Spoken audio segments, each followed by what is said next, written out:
everyone. It's Alex Lovelace here with PokerOrg. Today we are interviewing a very special person. Her name is Mikha. She just recently won a Vegas package for the US Poker Open through Global Poker. We're definitely going to get into that, Mikha, but I would really like to know a little bit more about you and what got you into poker. Yeah, I will start with the present and go back. So I've been a professional poker player for 2 years now. I've been predominantly playing online, global ACR ignition. And over the past 6 months, I decided I wanted to go into the live circuit. So that's where I'm trying to make the transition now. And before that, I had a career in data analytics, which I get to actively apply now. And I got into poker probably very similar to a lot of people, is just the high school home games. And then before that, my parents, that was kind of like our board game nights, is we'd play poker instead of board games. Nice, nice. Were you a pennies or candies kind of family? My parents were ruthless and they would charge us our allowance. Oh man, They'd say pony up. that is very savage. All right. Well, we met through 100K, but you introduced me to Pocket Queens, and I've actually been curious what got you into Pocket Queens? Hmm. So, through my corporate career, I learned that networking and meeting other people was a really great way to expedite your knowledge. And I took every opportunity available to me to see what other resources were out there and to meet as many people as possible. On one of my poker trips to Turning Stone, I met Pocket Queen ambassador Nan, and she actually invited me to Pocket Queens. And when I found out what a great, unbelievable resource it is for women, I was hooked. The free library of past lessons from elite pros, and then just like a space to be accepted for whoever you are, really got me to want to contribute back to it. Well, that's actually really interesting because I was about to say we actually got close through the mentorship program that you created in Pocket Queens. What really is that what made you want to create a mentor mentee program? I was a little selfish. I wanted to increase my poker career. Like I felt like I was at a plateau and I didn't really know what to do. And I thought mentorship was something that really didn't exist in the poker world or community. And I thought, if I'm going to look for myself to get a mentor, why not create something for women, especially in a setting where it can be pretty intimidating to reach out to pros or even recreational women who just have more knowledge. The mentors are actually not exclusively women, which makes it pretty special because we're getting all walks of life who have become mentors. And funny enough, like when I created it, Nice.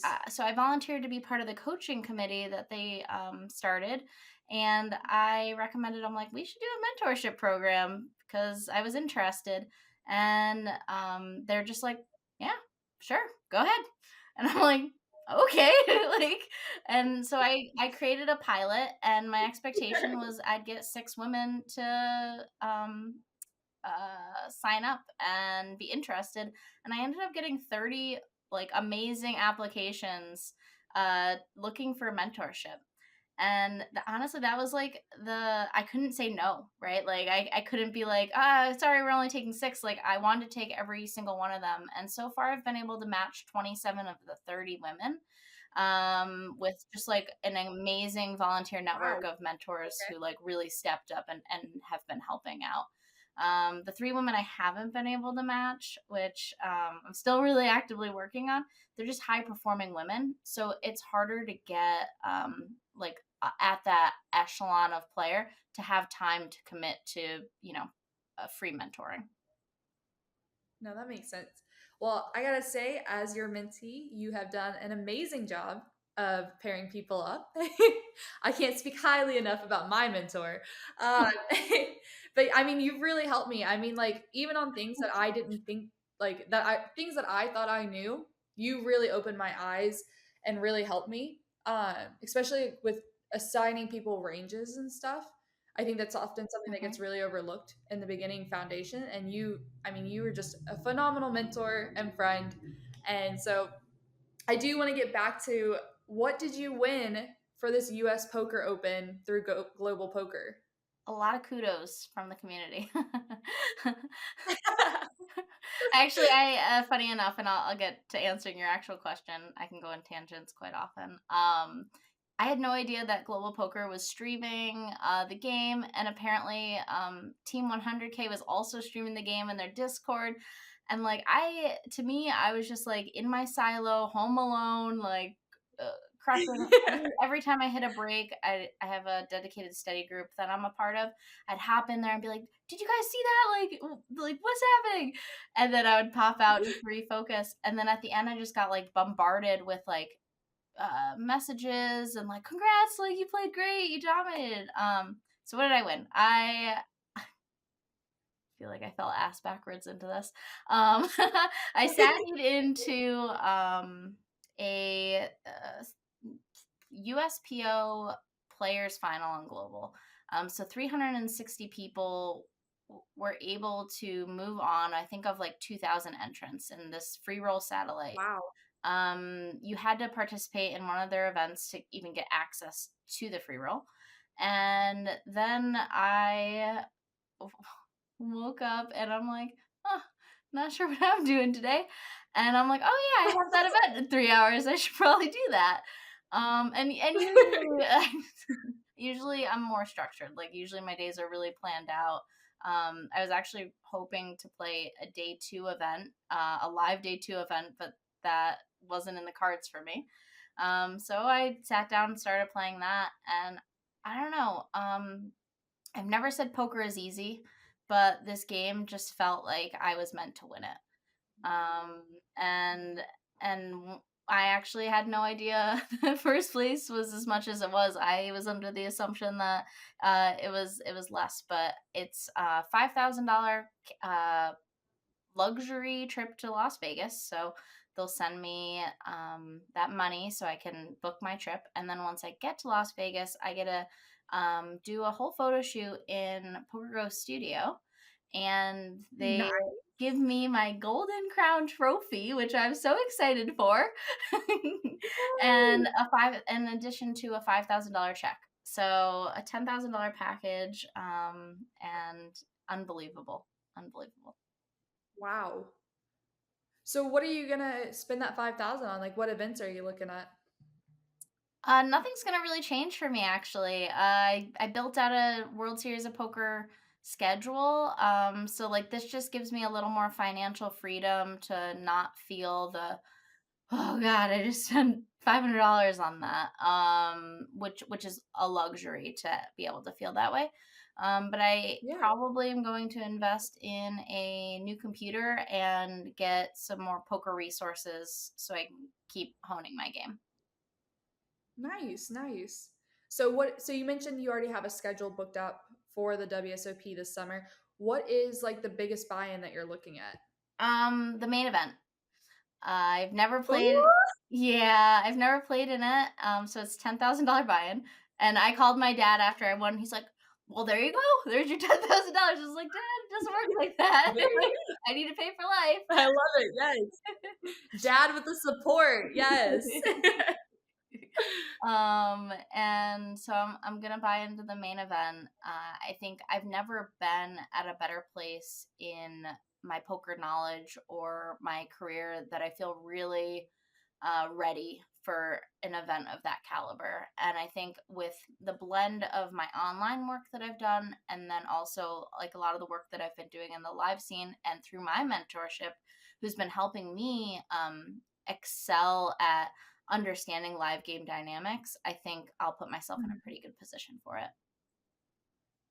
That sounds fantastic. So, my last question, Mika, is for women who are trying to get into poker, what is your like main piece of advice? Yeah, and I'll actually frame this for anybody trying to get into poker, but I'll encourage women to have the confidence to do this.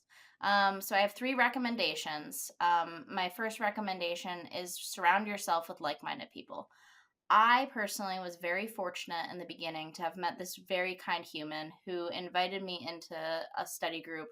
I've met with them every single day. They taught me everything I know. They've been the backbone of my emotional, mental, and strategic game. So massive kudos to them. Two groups I'd recommend is A, Pocket Queens for women, and then B, there's Team 100K Poker that is just like a really passionate group of poker dreamers and professionals trying to hone their game together. Can't speak highly enough of how much encouragement and how, yeah, like that's how we met, which is just so incredible. Exactly. All right, number two, create a base foundation for pre and post flop GTO. Like I know people hear GTO and are like, "Ooh, oh, not for me." But I swear to you, you don't need to regurgitate it. Just learn it because it's going to really help you learn the why of poker. And I like to call it, it gave me poker vision. I can actually understand now where people deviate from the game tree. And I hate saying that because that sounds so technical.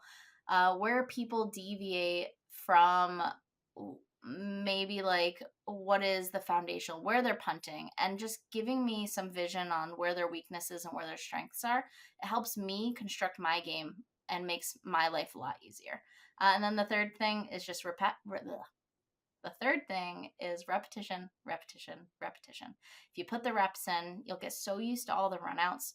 You will no longer tell bad beat stories. You'll have your emotional control on tap, and then you'll just understand the game flow. I see so many people out there just losing their absolute shit because they got bad beat. And then, they might have lost, they might have 100 big blinds and they lost 10 big blinds in a bad beat, but because they're so emotionally dysregulated, they punt their whole stack. So if you can like understand how to control your emotions from just the repetition of the game, you're just going to put yourself in front of the rest of the field. Uh, in the long run, you'll be a profitable player. All right, avoid tilt. You guys all heard it. Avoid tilt. Well, that's Five the easier meditation said than done. exercise. But if you repeat and get to experience, then you'll have a better chance at it. And honestly, just tilt. Be the last person to tilt. Like everybody tilts, so just make it a little longer that you tilt versus everybody else, and that should give you a little bit of an edge. Right, right. Well, Mika, I cannot wait to see you take down the main event this year and win all of them. And actually, didn't you win or not? No, you took second in another tournament when you won the package, right? I did, yeah, and honestly, like it was such like a and this sounds terrible. It was just such like a secondhand thing that was going on. With online poker, like it just kind of like you get into a flow and like your focus, like it just becomes like second nature almost. So that second game, it was definitely like in the background for me. And then after I won the USPO, I'm like, oh, I'm on the final table bubble. I should probably like You're like, how did I actually get here? What happened? yeah. Like, I don't remember getting in fifth of 11. Huh? I wonder how that happened. I don't recommend Well, that. Mika, I couldn't be more happy for anyone if it wasn't you. Like, seriously, you're a phenomenal player. You're a phenomenal mentor, phenomenal friend. You are the bee's knees, and I am so proud of you and happy.